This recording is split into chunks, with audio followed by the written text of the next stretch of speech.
tips dong, biar penonton bisa lebih banyak kayak channel kakak, lebih banyak daripada subscriber. Oke, di video kali ini gua akan menjawab salah satu pertanyaan dari @rahmayanti1804. Mbak Rahmayanti ini nanyain gimana caranya supaya viewersnya bisa lebih banyak daripada subscriber. Intinya seperti itu.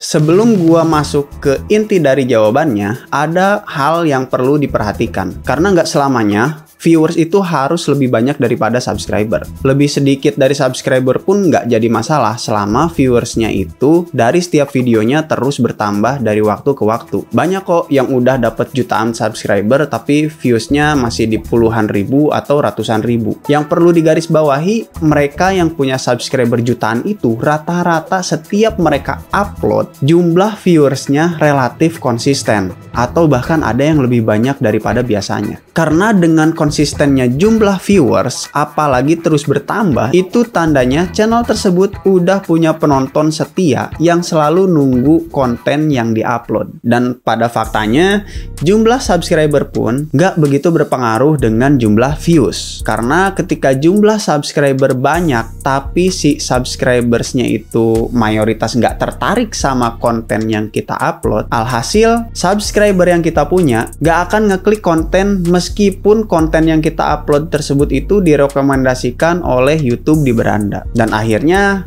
konten kita pun hilang. Kalau ada yang mau ditanyain, tulis di kolom komentar aja. Kalau pertanyaannya menarik dan bisa menjawab pertanyaan banyak orang, nanti gua bikin video kayak gini secara eksklusif.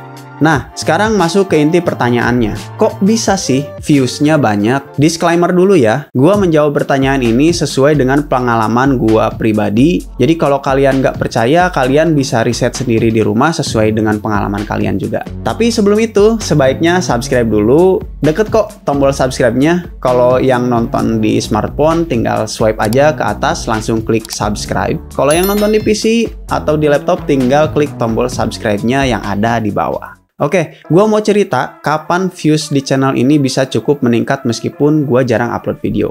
Sebenarnya gue udah bahas di video yang ini ya, tapi ayo kita bahas lebih detail lagi di video yang sekarang.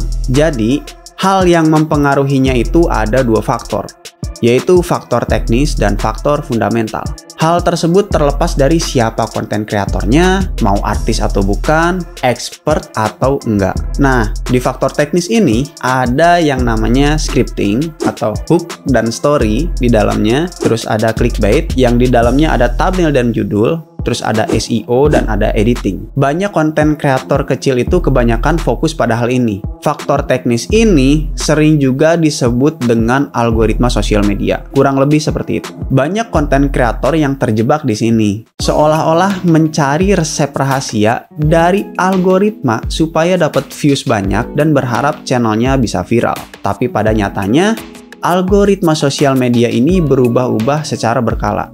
So, ya jadi faktor teknis seperti ini nggak bisa dijadikan sesuatu hal yang mutlak. Tapi perlu digarisbawahi, faktor teknis ini bukannya nggak penting. Tapi faktor teknis ini kita hanya cukup menyesuaikan saja, nggak perlu diambil pusing kayak yang cari kitab suci ke barat, misalkan kayak Tom Samcong.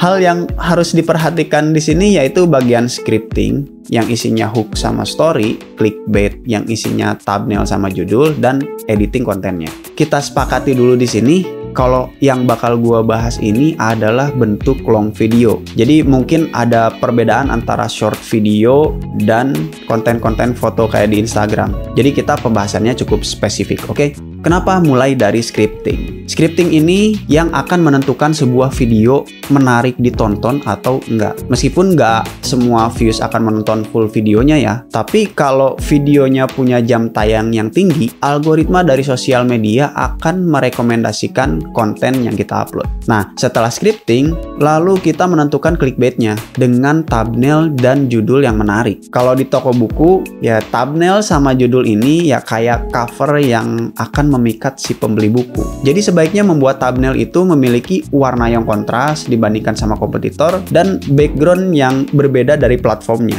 atau dilengkapi dengan tulisan yang menjelaskan tentang inti dari goals, isi materi kontennya, dan dilengkapi juga oleh judul dengan kata-kata yang paling relevan dan sering dicari oleh orang banyak. Ini akan mempermudah dalam sistem pencarian dan memiliki peluang konten diklik oleh calon viewers. Setelah itu, lalu dilengkapi dengan SEO, baik dalam bentuk deskripsi video ataupun dalam kategori video yang sudah disediakan oleh platform sosial media. Semakin berkembangnya teknologi sosial media, SEO itu pun menjadi dipermudah oleh artificial intelligence atau sekarang AI namanya di platform sosial medianya sendiri. Untuk faktor teknis seperti ini di masa sekarang itu seharusnya udah bukan menjadi sesuatu hal yang rumit lagi. Nah, oleh karena itu, tugas seorang konten kreator untuk di masa sekarang sebaiknya mengembangkan kemampuan bagaimana caranya membuat konten yang bermanfaat dan menarik perhatian si viewers. Maka dari itu,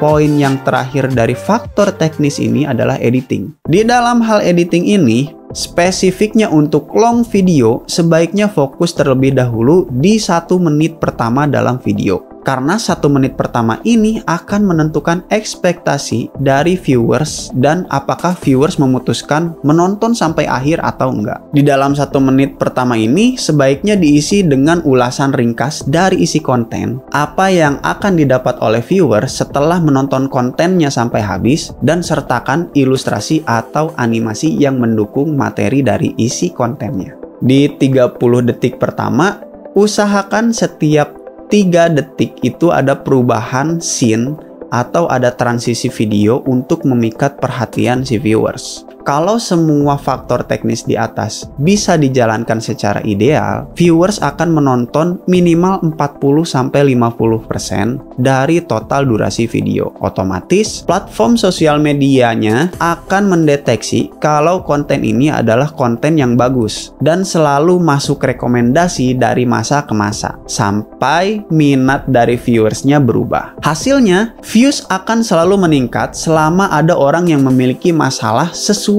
dengan konten yang kita upload. Meskipun konten yang kita upload itu udah berbulan-bulan atau bahkan bertahun-tahun. Gimana? Masuk akal sampai sini? Kalau ada yang dapat insight baru sampai sini, tulis dong di kolom komentar. Kasih tahu insight yang kalian dapat itu apa aja di kolom komentar. Nah, sekarang kita masuk ke dalam hal yang jarang difokusin sama konten kreator kecil atau konten kreator pemula. Padahal dalam pengalaman gua, hal ini mempengaruhi 60-70% kinerja channel ini, yaitu faktor fundamental. Faktor fundamental ini yang akan menentukan DNA dari sebuah channel dan konten kreatornya sendiri. Hal ini seharusnya ditentukan sebelum channelnya dibuat, karena faktor fundamental ini bisa menentukan kesuksesan dari channel yang akan dibangun. Dari beberapa konten kreator besar yang udah gua riset, semuanya punya faktor fundamental ini, dan mereka menyusunnya dengan sangat rapih dan menjalankannya dengan sangat baik. Tapi ya kebalikannya, banyak konten kreator kecil atau yang baru mulai alias pemula ya gue juga termasuk pemula lah, ya mayoritas itu nggak menerapkan faktor fundamental ini, atau bahkan ada yang belum memahami fundamentalnya sendiri seperti apa. So, faktor fundamental ini terdiri dari niche, terus market atau pasarnya, terus solutif dari kontennya, edukatif, entertain. Kita bakal jelasin satu persatu karena hal ini cukup krusial ya. Bahkan ada beberapa pemahaman yang agak bertentangan dengan prinsip fundamental di sini. Jadi, yang pertama itu niche. Niche ini adalah bentuk spesifik dari subkategori. Kita ilustrasiin aja supaya lebih mudah. Kita ambil 2 contoh dari konten kreator besar di Indonesia, yaitu channel Gadgetin dan channel Jagat Review. Mereka berdua sama-sama channel reviewer gadget. Secara kasat mata, mereka nggak ada bedanya dari materi atau bahkan barang yang di-reviewnya itu apa. Khususnya dari produk smartphone, tapi kalau diteliti lebih jelas, segmentasi pasar mereka itu memiliki niche-nya tersendiri. Gadgetin memiliki segmentasi pasar orang yang awam, gak paham-paham betul dengan gadget, tapi ingin beli atau hanya sekedar ingin mengetahui informasi seputar gadget, atau bahkan ya cuman untuk nemenin si viewersnya makan siang sambil nonton channel gadgetin aja gitu. Dan ya sesuai dengan pembawaan dari talentnya itu, yaitu Bang David. Halo Bang David. Beliau memiliki karakter sebagai orang yang awalnya nggak tahu apa-apa, tapi karena seiring berjalannya waktu, beliau punya skill seputar membedah kemampuan dari gadget yang beredar di pasaran. Atau dalam bahasa sederhananya ya kayak from zero to hero lah. Nah, sekarang kita lihat dari channel Jagat Review. Mereka ini memiliki segmentasi pasar yang tertuju kepada orang-orang yang betul-betul paham dengan spesifikasi gadget dan teknologi, sehingga mereka selalu menggunakan bahasa yang ilmiah. Dari semua talent di channel ini pun mereka menggunakan bahasa yang sangat-sangat ilmiah kalau menurut gua ya, karena mereka memang profesional di bidang tersebut atau sering dibilangnya expert gitu ya di bidang teknologi. Mereka membahas smartphone, laptop, terus part komputer, bahkan ada game ya kayak gitulah. Mereka membahas spesifikasi yang cukup mendetail dengan nama program Jagat Gadget yang biasanya dibawakan oleh Om Deddy ya, Om Deddy Irfan kalau nggak salah ya namanya itu ya, Om Deddy Irfan. Lalu channel Jagat Review ini ada yang membahas overclocking dari PC yang segmentasi pasarnya memang lebih spesifik lagi dari teknologi. Nggak semuanya mengerti yang nama programnya itu Jagat OC, biasanya dibawakan oleh Om Alpha ya, atau nickname-nya Lucky Noob. Dan ada lagi program Jagat Play yang biasanya membahas seputar game yang dibawakan oleh Om Paladidu Santoso kalau nggak salah namanya, dan sama Om Rama. Nah, halo tim Jagat Review, salam kenal. Jadi tim Jagat Review ini mereka memang pada saat pertama kali terjun di bidang teknologi, mereka udah bekerja untuk perusahaan di Jerman kalau gua gak salah ingat. Kalau ada yang tahu boleh konfirmasi di kolom komentar ya. Nah, mereka ini bekerja untuk menguji dari setiap gadget yang diminta oleh perusahaannya dan membuat laporan spesifik dari hasil pengujian lab. Maka dari itu, tim Jagat Review ini memiliki karakter sebagai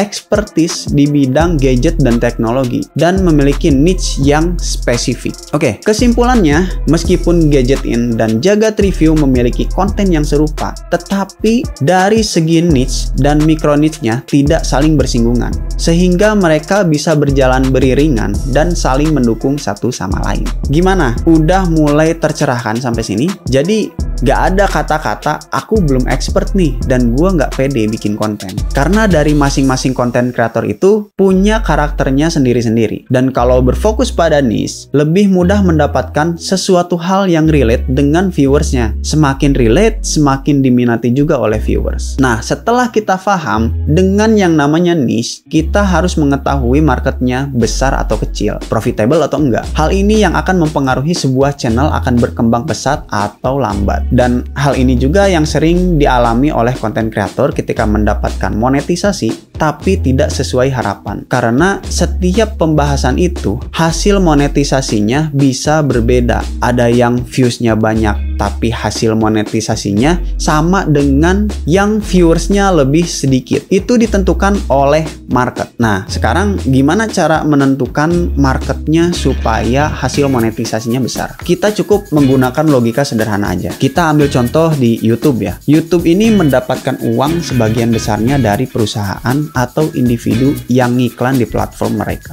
Semakin banyak perusahaan yang menghabiskan uang di kriteria atau pembahasan tertentu, otomatis semakin besar juga pendapatan dari seorang konten kreatornya. Karena secara gak sadar, minat tonton dari viewers bisa menentukan tingkat daya belinya dan gaya hidupnya. Tapi gua nggak akan membahas lebih lanjut di sini karena nanti ya jadi panjang banget lah videonya. Jadi kita lanjut ke poin selanjutnya aja, yaitu solutif, edukatif, sama entertain. Nah, maksud dari solutif di sini, gua akan membahas secara garis besarnya. Untuk setiap konten yang diupload, itu sebaiknya mempunyai informasi yang diinginkan dan dibutuhkan oleh si viewers. Baik itu dalam menyelesaikan masalah sehari-hari, informasi terupdate di lingkungan sekitar, atau hiburan yang banyak diminati oleh orang banyak. Ya, jadi ini sebenarnya mencakup dalam hal edukatif dan entertain juga. Jadi tiga ini bergabung. Hal ini biasanya menjadi booster dari salah satu konten, apalagi bisa men-trigger rasa empati dari viewersnya. Ingat ya, rasa empati dari viewers. Nah, jadi hasilnya dari semua faktor fundamental ini, kalau bisa dibangun dengan rapi dan dijalankan dengan baik, secara nggak langsung, personal branding akan terbangun dengan sendirinya dan rasa kepercayaan dari viewers itu akan meningkat. Hal ini yang berpengaruh besar untuk mengubah viewers menjadi subscriber atau menjadi fanbase dari seorang content creator. Nah, sampai di sini ada yang dapat pencerahan atau aha moment? Ya, seperti biasa, coba tulis di kolom komentar apa aja yang kalian dapetin sampai sini, supaya orang yang lagi baca di kolom komen juga bisa dapat aha moment dari kalian. Nanti kalau ada komentar atau pertanyaan yang bagus dan solutif untuk orang banyak, gua buatin lagi video kayak gini, sama kayak pertanyaan dari Mbak @rahmayanti1804. Salam kenal ya Mbak. Ayo yang nonton video ini coba cek aja akunnya. Jadi sekian aja, jangan lupa di subscribe and bye bye.